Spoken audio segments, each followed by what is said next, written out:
Assalamualaikum dan selamat petang. Pada hari ini saya akan tunjukkan macam mana kita nak create account dalam canva.com. Canva.com ni merupakan online tools yang sangat bagus, yang sangat best untuk kita buat design. Sebab apa? Sebab dia menyediakan template dari segi size yang ngam-ngam dengan kita punya Instagram, Facebook, Twitter dan sebagainya. Jadi oleh kerana kita dah ada akaun Facebook dan untuk menyelamatkan kita lupa password, jadi senang cerita kita akan sign up menggunakan akaun Facebook. So terlebih dahulu pastikan yang tab di sebelah kiri kita dah buka akaun Facebook kita. Barulah kita boleh sign up Canva menggunakan Facebook.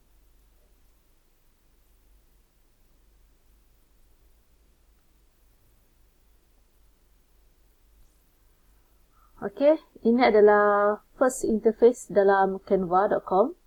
Okay, sebenarnya ini adalah antara template yang popular. Jadi dia berada ke atas. Sekiranya kita nak templates lain, klik pada more.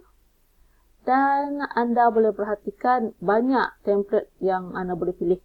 Daripada, kalau kat sini popular, social media, presentation, poster, Facebook post, blog grafik, size A4 dan juga cards. Selain itu, anda juga boleh Twitter. So, maksudnya dia punya size tu memang dah fit nicely dengan Twitter. Ada Facebook post kat sini, Facebook apps. Tak tahu disebut macam mana. Instagram, LinkedIn. LinkedIn biasanya untuk orang postgraduates guna LinkedIn. Okay. Kindle kalau kita nak buat e-books, ataupun kalau kita nak buat banner untuk blog kita boleh gunakan ni.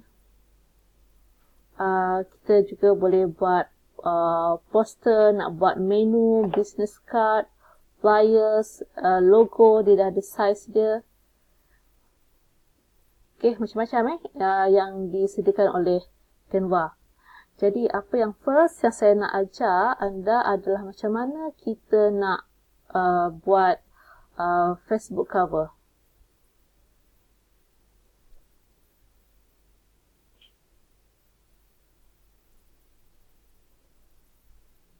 Okay.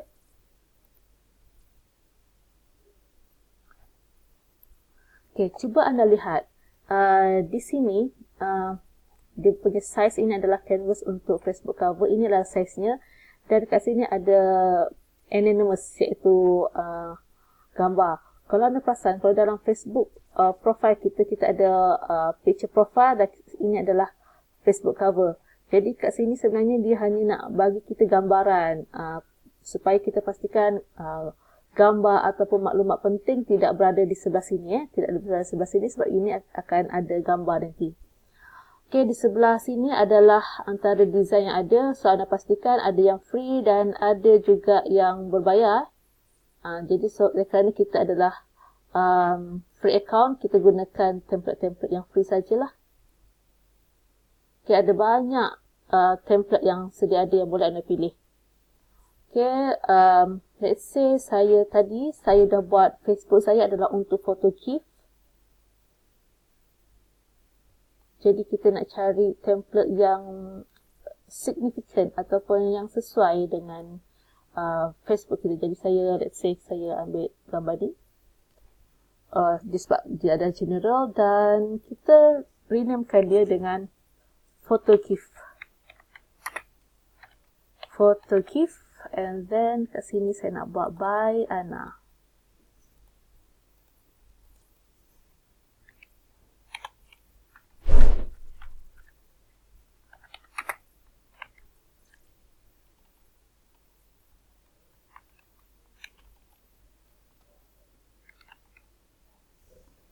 Okay, sebenarnya walaupun ini dah template, anda boleh ubah tulisan kat sini. Di sini boleh pilih pelbagai jenis tulisan yang menarik. Okay, boleh ubah size.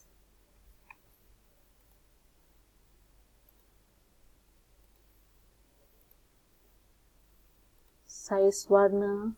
Okay, kat sini warna boleh pilih Okay, saya akan kekalkan dengan warna ni sebab dia nampak sinonim. Dan yang lain-lain saya tak nak ubah. Saya berpuas hati dengan template yang diberikan. Okay, dan nampak tak kat sini? Photo GIF ini adalah nama file kita nanti. Okay, yang perlu anda faham, di dalam Canva, segala perubahan, design, editing yang kita buat, dia akan disimpan secara real time. Maksudnya, kalau Word ataupun Excel, kita ada button diskette untuk save. Tapi dalam periksaan seperti Canva ini, semua yang kita buat, dia akan disimpan secara automatically dalam dia punya server, cloud dia, as long as selagi kita ada internet connection. Cuma dekat sini nampak tak, all changes save, maksudnya dia dah save. Okay, let's say lah, saya ubah kedudukan, nampak tak, unsaved changes, maksudnya dia tak save lagi. Katakan kita dah buat perubahan yang kecil dan dia belum save lagi perubahan tu, kita boleh pergi pada file dan save secara manually. Nampak dah bertukar kepada all changes save. Okay, sekiranya anda nak masukkan elemen-elemen lain, okay, boleh pergi pada elemen, boleh masukkan shapes. Okay, ada banyak shapes yang menarik di sini. Okay, daripada bintang, berbunga, ataupun macam medal, ataupun mungkin anda nak tambahkan frames. Okay, ada pelbagai jenis frame yang disediakan oleh Canva. Boleh try and error. Ataupun sekiranya anda nak letakkan teks, okay, ini adalah antara template teks yang pada saya sangat menarik untuk anda cuba. Okay, but later on benda ni, janganlah letak semua benda tak dalam satu page, nanti lagi tak cantik kan. Pilih hanya bersesuaian dengan gambar dan identiti anda. Okay, apabila dah siap, okay, boleh save, pastikan all changes save. Dan kita download, ambil dalam format PNG, download, dan sebab kita nanti nak upload ke dalam Facebook page kita. Okay, itu saja. Terima kasih. Jumpa lagi dalam next tutorial.